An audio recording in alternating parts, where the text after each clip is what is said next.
So, welcome back to our next slot, and I'm very happy that we have Rubert with us, Rubert Bodmeier, the CEO of Disrooptive, and he will tell you now what is platform thinking. Maybe some of you heard about it, and how you can create a radically new customer experience that sets you apart from the competition. That sounds very, very good to me, if we can learn this. So I'm very curious to listen to your talk now, Rubert, and I hand over the mic to you. Enjoy.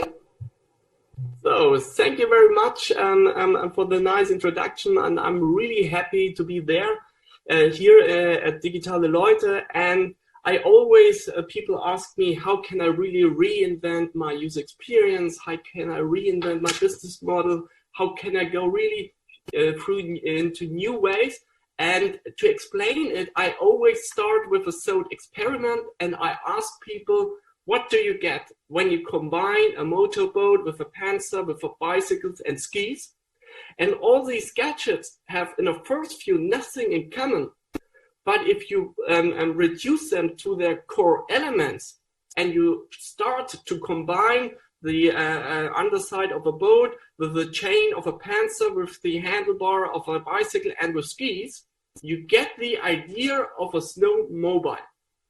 We call that way to really rethink solutions, innovations through recombinations. And the biggest innovators in our time are working in that way. Innovators like Elon Musk, founder of companies like Tesla or SpaceX, Quentin Tarantino, filmmaker from movies like Pulp Fiction, Thomas Edison, founder of great ideas like the light bulb. All these people have in common that they take different core elements of different industries and they recombine them to something new. So, how can you really break with an industry standard? How can you really break with an user experience in your industry? Two things you have to do from our point of view. First of all, you have to ask yourself, what are the biggest pain points that customers have in your category or in your industry? And you take a pain point and you go out of your market and you look at everything, but nothing of your own industry. And you look in other categories or industry for companies who have fixed a similar issue in a very innovative way. And if you get that, you can see like the automotive industry, there you can see all this happen in par excellence. Every innovation that is happening in the automotive industry has its origin from a complete other industry. If we talk about machine learning, that is coming from a software industry that allows us to think about autonomous driving. If we talk about the battery technology that is coming from the PC or smartphone industry that allows us to think about electricity cars. If we talk about real-time updates that is coming from a mobile app industry that allows us to update and to upgrade cars even after customers have bought them. And it is that mix of innovations, it is that mix of solutions combined that really drives the new automotive industry and that is really working on a complete new user experience. And if you get that, and if you open your mind and you open your eyes, you can see that everywhere. Even in the digital industry, on the user experience level, they are the biggest mobility company that we in Germany have that is inspired for our access for express tickets by a mail program. There is maybe the currently fastest growing European fashion startup that we have that is inspired for presenting and giving access to current fashion trends by the biggest photo community in the world. There is maybe the only solution that we in Germany have to compete with new services like Amazon Fresh or Picnic that is inspired for access for daily consumer goods by a task manager. You can see that everywhere. And I think our biggest innovation that we have done is that we have proceeded this kind of thinking, this kind of working into a really scalable, in the organization, implementable process. And the process always works in 5 steps.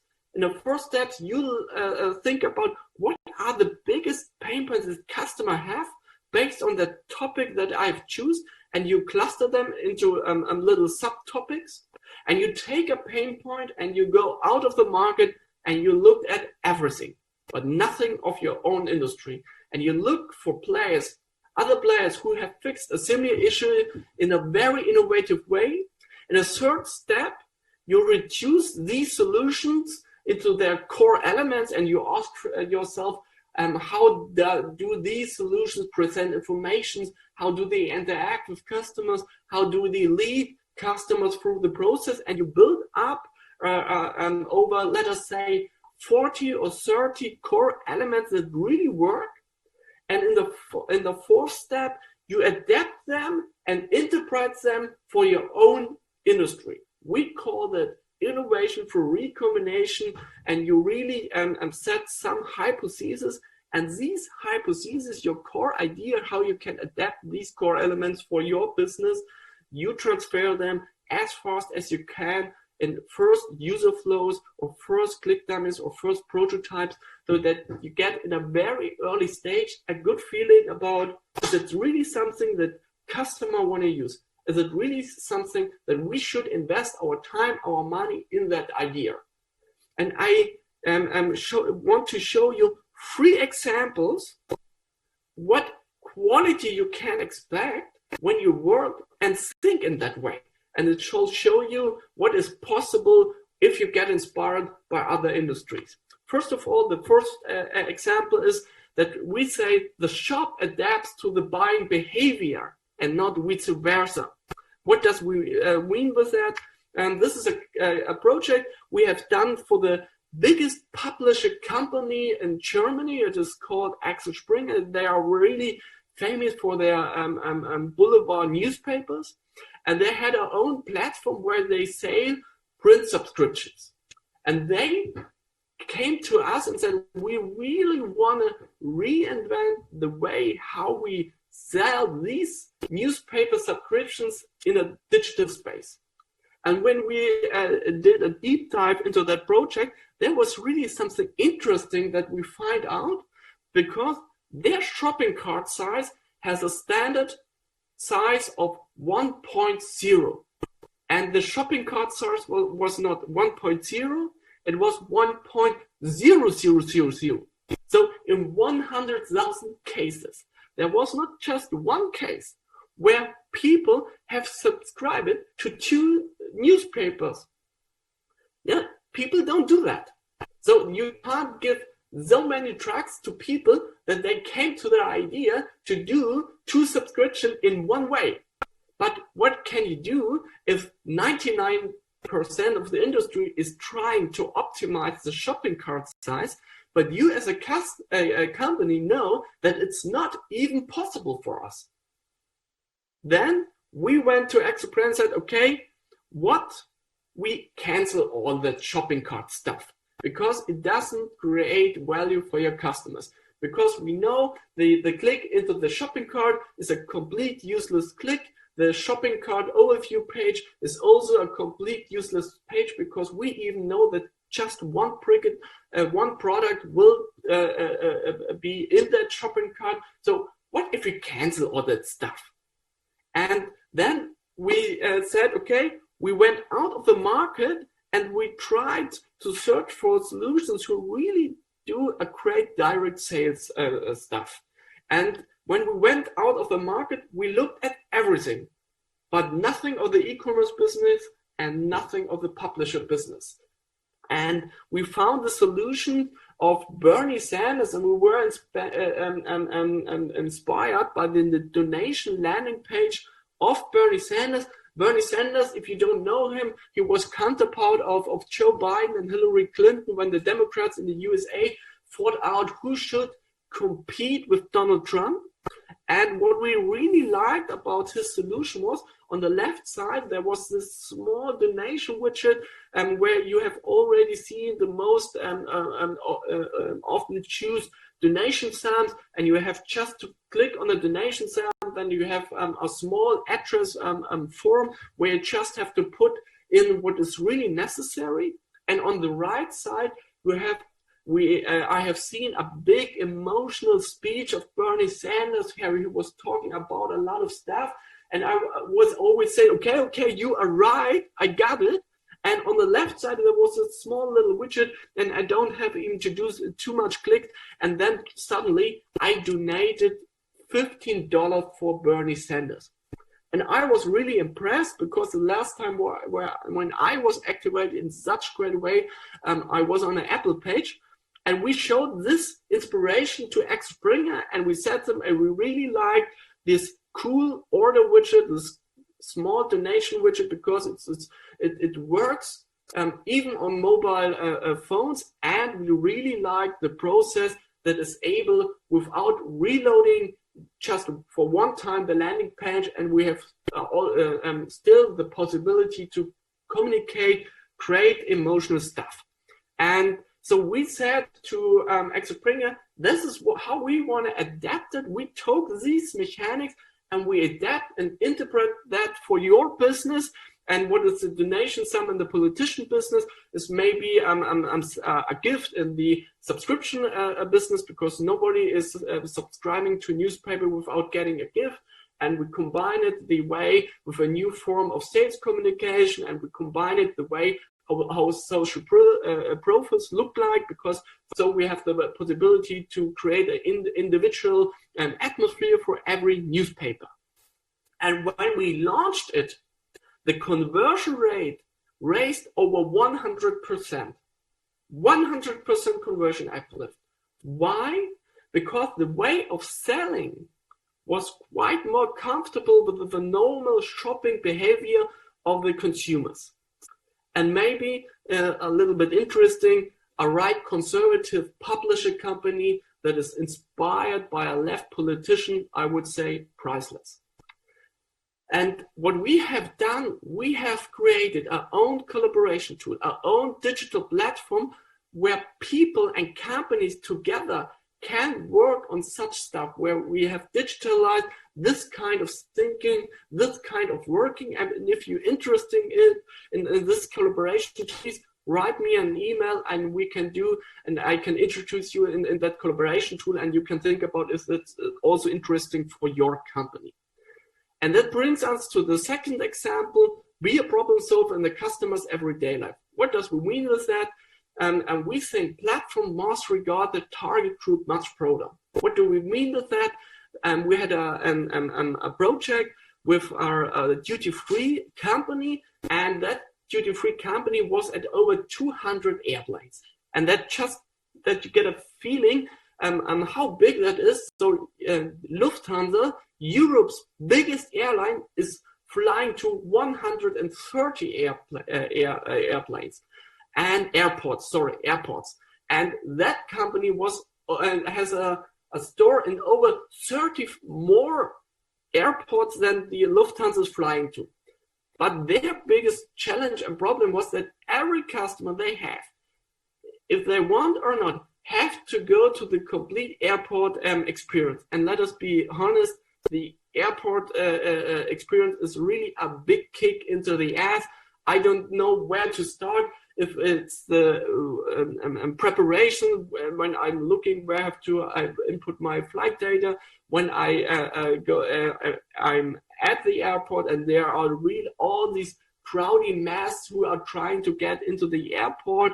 And if it is the topic that my plane is light or my gate was changed, I have no orientation, or when I'm at the arrival port, I try to figure out where's the next train in the taxi. And where do I have to go? And what this company is doing, because all of their 200 stores at 200 airports, they are reaching over 200 million consumers every year. But they are only focusing on 10 million people. Normally, families who are flying to holidays because their business hypothesis is only this crowd is so stupid to buy a big chocolate package. And we said, okay, but who guarantees you that these people will buy in 5 years still a big chocolate package? And why should you be the only island of happiness where nothing is changing, where and in other industries every category is disrupted? And we said to them, therefore, we want to implement further services that allows you to generate in the future further service revenues. And first of all, the first pillar can still be your normal retail business. And we show on every airport what are the current deals on that airport, and people can click on a deal, and we take data elements to the next page. So we reduce the loading speed and loading data, and we implement all the interaction elements in a way that is easily reachable with just one finger. But on top, we will create a second pillar where people can see all the advantages and services they can use on a airport. For example, get a free Wi-Fi, get a free coffee, or get access to business lunch for special loyal customers. And I'm clicking on the service and I get all the information that I need. And the app is looking like a yoga app because it's already stressful at the airport. So we don't want to create some stress with the app. And on top, we want to create a third pillar where all the information that is needed for your flight is just listed historically correct, so that you don't have to switch between 3 different apps, your airplane app, your airport app, your main app, so that you have all the stuff you have to know just at one source. And the way how we created that was always the same. We built up the customer journey. We took just one pain point of the customer journey. For example, how do I get to the most important locations? We went into other industries and categories, and we asked ourselves, who is doing it for that pain point a really great job? We think Google Maps is doing a great job. That they show you when you are at the highway, when is coming the next gas station. That we adapt and interpret for the duty-free business, and what is the gas station at the highway. For example, it's a charging station at the airport, and we adapt it so that it also works for the duty-free business. Then we took a second pain point, let us say finding the benefits, the part-time pressure easily, who's doing a really great job outside of the duty-free business. We think Apple Wallet is doing a great job because they give you access and in a very easily way. We adapt that for the duty-free business, and now we give people access, for example, easily access for freewheeler, coffee for the business launch. And all what we have done is that we created 2, 3, 4, or 5 really excellent solutions, and at the end we combine them together so that we can really create one great user experience. And for that, we also implement our new collaboration tool and our new platform that allows you exactly what we have done for Axel Springer and for that duty-free company, to set new industry standards by thinking customer-centric, by conceive solutions out of the box and get inspired by different businesses and industries, so that you really create a competitive differentiation and that you can scale your business. And that brings us to the last example. We think we really need completely new sales approaches. What do we mean with that? This is I really like that example because it's a manufacturer for mattresses from Switzerland, and as every Switzerland company, they have the problem, they have really highly cost. Everything is really expensive in Switzerland, electricity, water, offices, love, people, everything highly expensive. And that lead us to the result that their products were really, the price was too high. And now the normal management approach was, well, we have to be cheaper, we have to outsourced every staff to Bangladesh or China, but this company has done nothing of that. What they had done, they implemented a managing director of the automotive business and industry. And first of all, everybody said, wow, what does that person know about mattress business? Well, he didn't know anything about that mattress business, so he also didn't know what doesn't work. But what he really knows what is working, how to handle a big price. And what this guy has done, he remembers one of the biggest success stories of the automotive industry, the leasing contract. And what is so great about the leasing contract? Because it reduced a high fixed cost. For example, for BMW, a car, let us say 40,000 euros, it cut off the big price into a much more appetized price of, let us say, 400 euro per month for 2 years. And it also transferred highly investation costs into much more affordable, flexible costs. And then he said, okay, this core mechanics, we adapt and interpret that for our business, and they have started to implement mobile chips in every mattress. And they went to the hotel industry and they said, we give you our mattress for free. And you just have to pay us when people are sleeping in our mattress. And this was really a great innovation on two sides. One on the customer side, because every hotel said, wow, this is great. Because normally we have to invest $500,000 for a new hotel. Now our investigation costs are zero oil. So we have a much better cash flow. And it was also big innovation for the manufacturer, because you have to know such a mattress lies at a hotel for over 10 years. And over the complete life cycle of 10 years, the manufacturer earned the double of the money that he normally would get if you just sell it for a fixed price. And that shows you that how you can really rethink and reinvent business even in such a conservative industry like the mattress industry. And what we have also implemented in our tool is that we have created a network where companies of different industries can share their pain points, their benchmarks, their hypotheses, their prototypes, so that they get inspired by other industries and they really can rethink their own problems and reinvent their own business. And again, if you're interested in that tool, please just write me on LinkedIn or on mail and I'll give you a short introduction and show you a demo. Let me summarize that and come this to an end.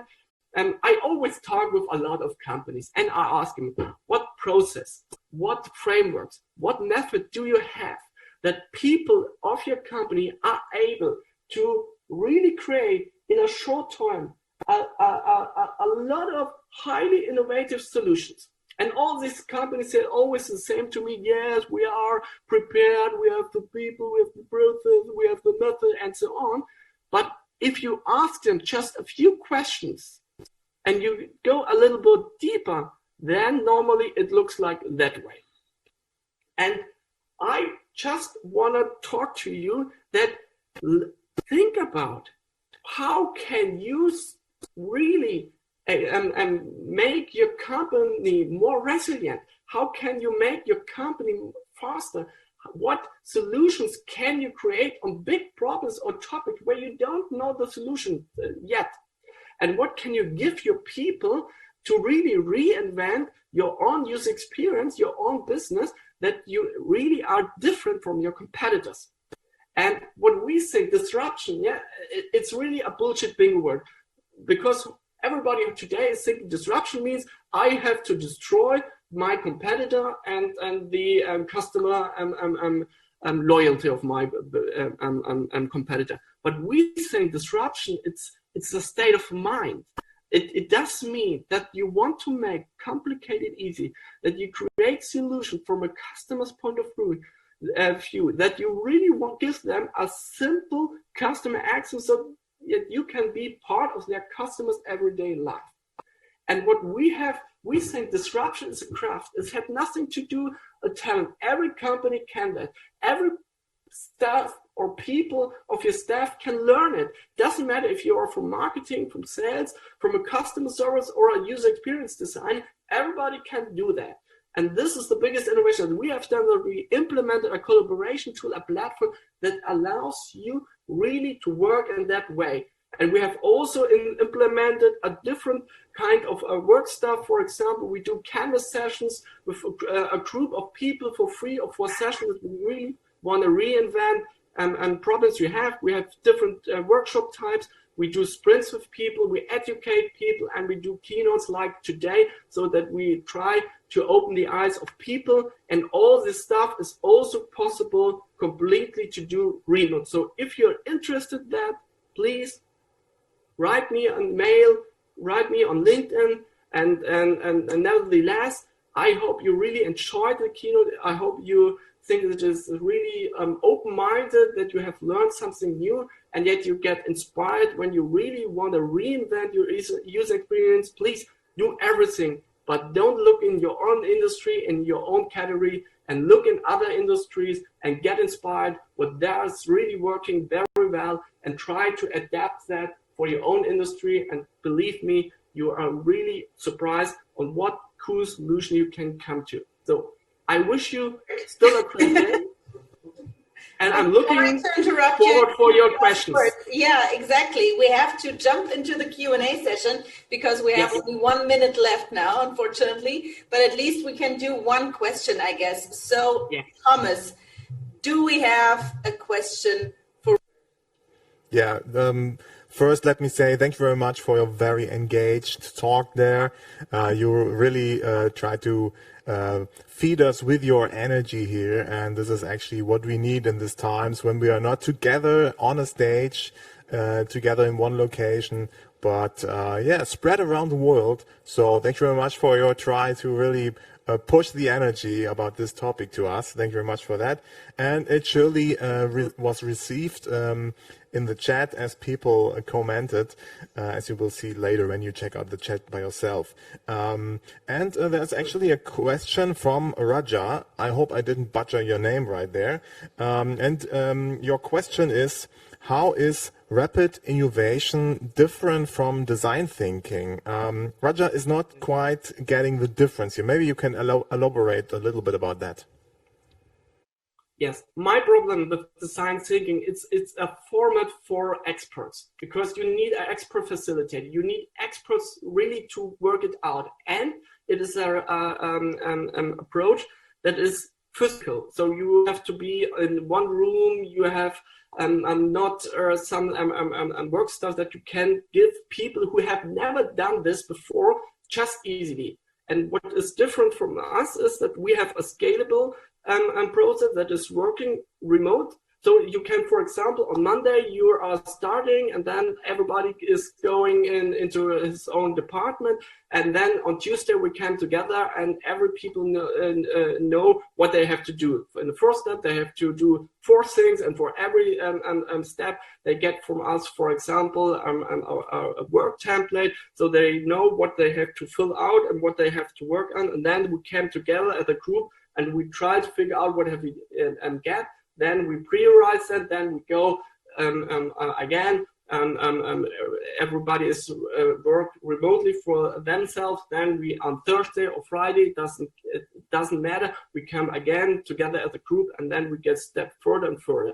And this is also a much easier access, so that every people from accounting or sales or customer service who have never done such a stuff, that they are able to really to fill out and to work, create innovation solution, even without any facilitator, even without any expert.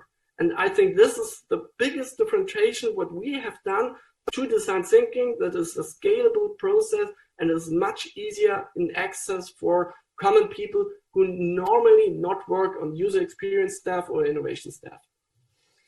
All right, Rupert, thanks a lot for the insights. Thanks a lot for the examples. And we wish you, of course, all the best. Hope to see you someday soon again, virtually or in real life. And yeah, thanks for being with us. Thank you very much. And please write me questions on the chat. I go to the chat and I try to answer every question that I can see there. Have a nice day. Thanks a lot. Bye-bye. Bye.